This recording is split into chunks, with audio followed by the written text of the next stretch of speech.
Phoebe Ann Moses was born on August 13, 1860, in Darke County, Ohio. Her birthplace, a rough settler's cabin built by her father Jacob, was near the tiny village of Woodland.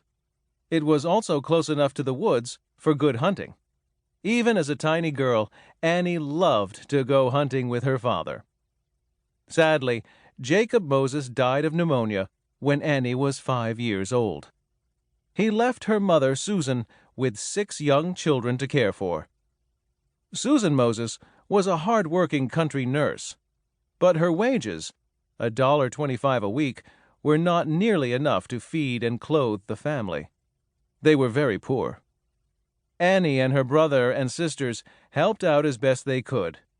They cared for the animals, did the laundry, worked in the garden, baked and cooked and sewed and looked after the babies. Somehow we managed to struggle along, Annie said of those times. Annie always liked roaming in the woods. They were alive with squirrels, rabbits, chipmunks, turkeys, and pheasants. She began making traps, corn stalks stacked up and tied with string, to catch wild birds.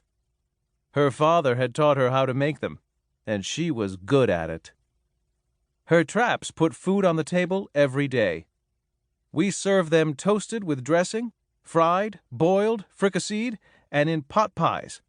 And sometimes they made a nourishing broth, Annie wrote of the birds she caught. As welcome as the food was, Susan Moses found Annie's hunting troubling. She wanted her daughter to be a lady, not a hunter. Moreover, Susan was a Quaker. She believed in living without harming others. She had forbidden Annie to touch Jacob's rifle, which hung over the fireplace. Annie had never shot a gun, but she had watched her father many times.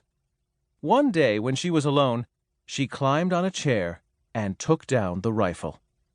She knew she was disobeying her mother.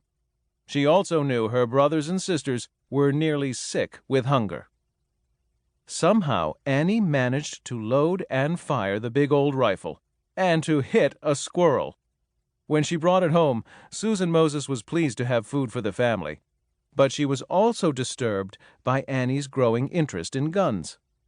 They might be necessary for survival, but they were dangerous. Susan Moses did not like them. Annie felt differently. "I guess the love of the gun must have been born in me," she said. By the time she was 10, she was handling her father's rifle with ease.